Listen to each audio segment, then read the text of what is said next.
وبريق يصدع أخاذا ونفوس الناس بها تسعد نجوم لاحت في العليا لتناجي العزة والسؤدد وبريق يصدع أخاذا ونفوس الناس بها تسعد وسحاب يهطل مغفرة ليغيث قلوبا تتوقد بالحب وبالرحمة تشدو حلقات زانت تتجسد نجوم لاحت في العليا لتناجي العزة والسؤدد وبريق يصدع أخاذا ونفوس الناس بها تسعد أعلام الدعوة يا رمزا يا مشعل نور يتزود يا بحرا ساحله هدي يحمل أرواحا تتوجه أعلام الدعوة يا رمزا يا مشعل نور يتزود يا بحرا ساحله هدي يحمل أرواحا تتوجد أعلام الدعوة يا رمزا يا مشعل نور يتزود يا بحرا ساحله هدي يحمل أرواحا تتوجد حلقات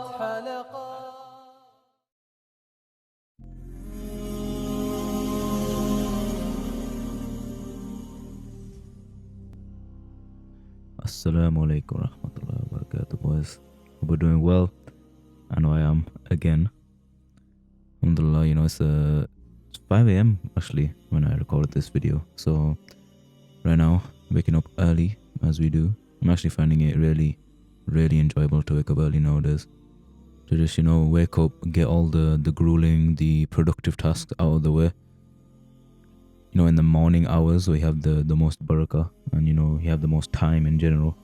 You don't have people constantly calling you and stuff like that. You can just sit by yourself, get your work done, get your ibadah done, everything like that.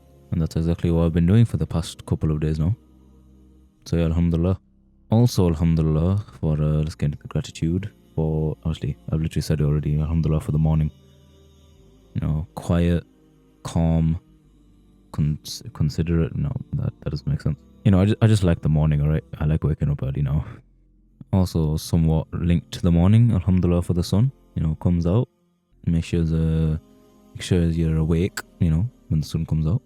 And kind of opposite to the sun, alhamdulillah for the rain. Without the rain, you wouldn't be appreciative of the sun. And that kind of goes for anything in life. If you want depressed some days, you won't be grateful of the the good days, the happy days. Kind of oversaid nowadays, but you gotta appreciate the lows to, you gotta experience the lows to, really appreciate the highs. And I've actually personally experienced that nowadays because it took me so long to find my, rhythm, I guess. But it took me so long that, I forgot what, it feels like to, feel good, I guess. But yeah, no breakfast today, and basically what we're gonna do for the rest of the day is go to the gym and do some reading. So yeah, let's get into it.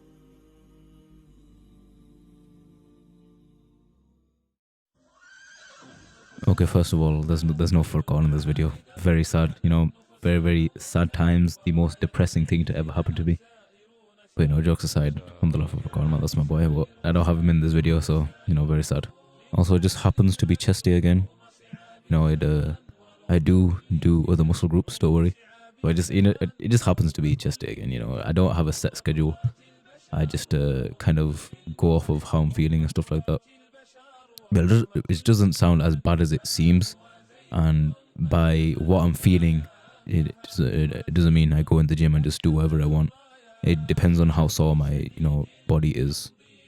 So yeah, for example, if my back is really sore, I'm not going to train back. But yeah, we're back again with the bench press. Obviously, I'm not pressing as heavy as I did last time, just because I wasn't feeling that strong today, and I wanted to really dial in the technique on this one. And as you can see, I did exactly that. I'm controlling the eccentric, or the way down. I'm pausing at the bottom. Look at that big pause, and then pushing all the way back up, which is exactly how I would instruct people to do it, and is the way that elicits the most muscle growth. So yeah, that's why I do it this way. But yeah, I got to gym pretty early today. Not today, on the day that this video was recorded. I think it was around 9 a.m, something like that. And I just had to get the workout in. Actually feels better training in the morning because you don't have as much people crowding the gym. Sometimes you just gotta train alone. It just feels nice.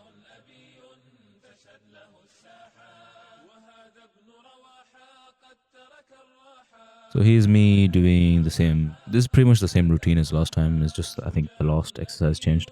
This is me doing decline chest press, again with the Cybex machine that I used in the last video. And it's a bit of a weird angle because the way that I've set up my camera, it doesn't really look like I have a neck.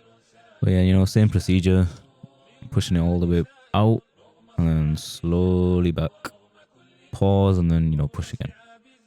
Very standard procedure for me. I literally use the exact same form on every single exercise that I basically do. Obviously with variations on the type of muscle that I'm training. As you can see, big pump, big chest, big moves. Obviously you can't see the weight, but I think right here I'm using around 50 kg. So it isn't my max. I think I hit a max set of 60 before this. So yeah, this is my kind of a mid set. Still working hard, still putting in the effort. I think that's about it. I do get some partials in here at the end, I think. Yeah, just gotta milk out the last couple of reps.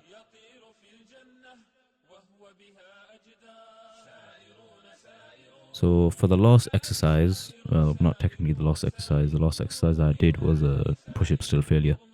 But for basically the last exercise, I decided to do some chest flies. And I think this is another Cybex machine.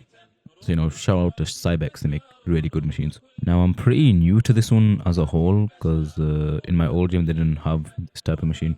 They only really had the full kind of extended arm version. And the last time I tried this machine, I thought it was pretty good. I used it for a couple of sessions and, it did the job for a chest fly. But in this one, I actually, by the way, sorry for the blurriness in the video. I didn't focus the lens properly. I probably should have just used autofocus again. I ended up liking it this time. I just did the seat forward and the attachments all the way back, just to get the absolute most stretch that I could possibly get. So here we are after a couple of hours time skip. Actually, straight after the gym, I went home and took like a longer nap than I planned to take. I think I literally went to sleep at like 12 p.m. and woke up at like 6 p.m. which is not something I plan on doing ever again. So yeah. But right here, I'm just doing some reading actually. It's actually one of Muhammad Rajab's book. If you know him, it's pretty popular in the Dawa space, I guess. But yeah, I bought it a long time ago and it was just sitting there on a shelf. So I thought, I might as well just read it. I wanted to get back into reading as well, so I thought it was pretty convenient. I think the name of the book is The Scientific Deception of the New Atheists. That's pretty much what the book's about. I've already read the first chapter so far and it's pretty good so far. There's a lot of language that I just don't know like what it means.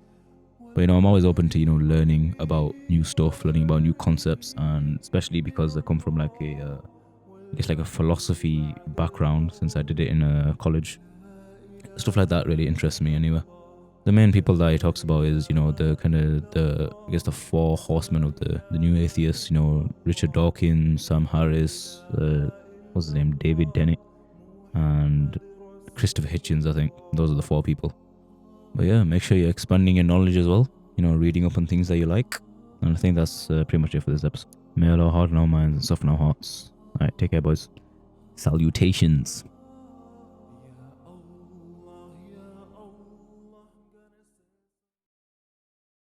هل أتاك حديث الغاشية وجوه يومئذ خاشعة عاملة ناصبة تصلى نارا حامية تسقى من عين آنية ليس لهم طعام إلا من ضريع لا يسمن ولا يغني من جوع وجوه يومئذ ناعمة لسعيها راضية في جنة عالية لا تسمع فيها لاغية فيها عين جارية فيها سرر مرفوعة